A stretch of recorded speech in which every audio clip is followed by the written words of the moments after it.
Hello friends, আমি আশিস। শুরু করছি আজকের প্রথম ভিডিও। তো এখন আমরা মূলত বেশ কিছু ইন্ডিয়ান মুভিজের টপিক নিয়ে কথা বলবো, যেখানে বেশ কিছু আপডেট উঠে এসছে। তো সেই আপডেটগুলো আপনাদের সঙ্গে শেয়ার করতে চলেছি। তো প্রথমে আমরা সাউথ থেকে একবার আসি।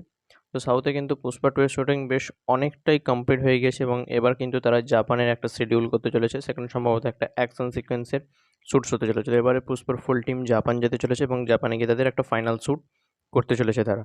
এবং সিনেমাটা এখনো পর্যন্ত যেই ডেটে তারা বলেছিল 15th অগস্ট ইন্ডিপেন্ডেন্স ডে উপলক্ষে সেখানেই লক করা রয়েছে। তো দেখা যাক কী হয়। এবং পরবর্তী যে আপডেটটায় আমরা ফিরে আসবো সেটা হচ্ছে এবার বলিউডের কিছু আপডেট। তো বলিউডে শোনা যাচ্ছে একটা রিউমার্স বাজ বা যাই বলুন ইনসাইডার আপডেটস থেকে, যে সন্দীপ রেড্ডি ভাঙ্গা মানে অ্যানিম্যাল খ্যাত ডিরেক্টর নাকি সালমান খানের সঙ্গে যোগাযোগ করছেন একটা ডার্ক অ্যাকশন ক্রাইম থ্রিলার ছবি করার জন্য। তো এবার দেখুন, সন্দীপ রেড্ডি ভাঙ্গা যেই জনরে বা যেইভাবে ছবিগুলো মেকিং করেন সেই জনরাতে বা সেইভাবে কিন্তু সালমান খান কখনো কাজ করে না এবং না করার চান্সই সবথেকে বেশি রয়েছে, মানে তার প্রজেক্টকে না বলা। কিন্তু যদি কখনো বা বাই চান্স যদি সালমান খান হ্যাঁ বলে দেয়, তাহলে কিন্তু আমরা বুঝতেই পারছি কীভাবে ব্লাস্ট হতে চলেছে।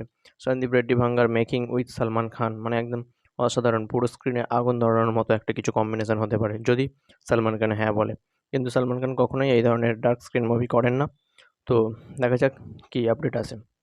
এবং আরও একটা বলিউডের আপডেট দেবো।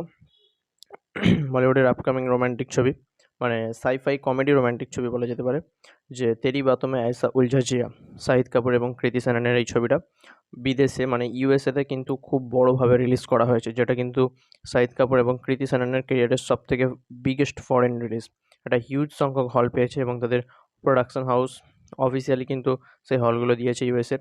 তো একটা huge number of shows halls কিন্তু ইউএসএতে তারা পেয়েছে এবং এটা কিন্তু কৃতি সেনন এবং শাহিদ কাপুরের সবথেকে বড় ফরেন রিলিজ মুভি হতে চলেছে। তো দেখা যাক ছবিটার গান, ট্রেলার, টিজার, কনসেপ্ট সবার কিন্তু বেশ ভালো লেগেছে। তো ছবিটা কেমন পারফর্ম করে বক্স অফিসে সেটাই দেখার। এবং ফুল অ্যান্ড ফাইনাল যে আপডেটটা দেবো সেটা হচ্ছে আমাদের বেঙ্গলি ফিল্ম ইন্ডাস্ট্রিকে নিয়ে। তো এখানে কিন্তু আমরা পাড়িয়া সিনেমাটা 9 ফেব্রুয়ারি আসবো এবং জানি, এবং 9 ফেব্রুয়ারি বেশ কয়েকটা ছবি আসছে, কিন্তু তার মধ্যে সবথেকে বেশি হাইপ বা ক্রেজ থাকা সিনেমা কিন্তু পাড়িয়া, যার ট্রেলার কিন্তু ববি দেওল পর্যন্ত শেয়ার করেছে, সোশ্যাল মিডিয়ায় ভালো রেসপন্স পেয়েছে এবং একটা যথেষ্ট প্রশংসনীয় কাজ তারা করেছে। দেখুন, আমি কিন্তু ট্রেলার রিভিউয়ের সময় বলেছিলাম যে সিনেমাটা এ রেটিং পাবে। যারা জানেন না তারা আমার ফার্স্ট ভিডিও চেক আউট করতে পারেন, আমার চ্যানেলেই রয়েছে ট্রেলার রিভিউয়ের। তো সেখানেই আমি জানিয়ে দিয়েছিলাম যে সিনেমাটা কিন্তু এ রেটিং পাওয়ার চান্স সবথেকে বেশি চান্স রয়েছে এবং সেটাই হয়েছে। কালকেই অফিসিয়ালভাবে জানিয়ে দিয়েছে বিক্রম চ্যাটার্জি এবং ডিরেক্টর যে তাদের সিনেমাটা কিন্তু সেন্সর বোর্ড থেকে এ রেটিং পেয়েছে এবং তারা জানিয়েছে এটাও যে তারা কিন্তু এখানে এমন কোনো পশুদের বিরুদ্ধে আক্রমণাত্মক বা এমন কিছু হিংসনীয় কাজ করেনি।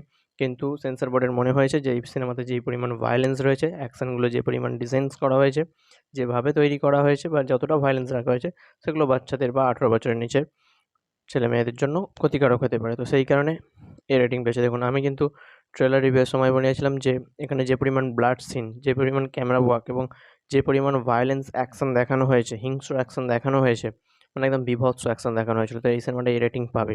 তো সেটাই হয়েছে। এবার দেখা যাক, এ রেটিং পাওয়া ছবিগুলো মোটামুটি ভালো চলে এবং আই থিংক প্রথম কোনো কমার্শিয়াল ছবি, একদম মানে আউট অ্যান্ড আউট কমার্শিয়াল ছবি কিন্তু এ রেটিং পেয়েছে বাংলা ইন্ডাস্ট্রিতে। দেখা যাক ছবিটা কেমন রান করে।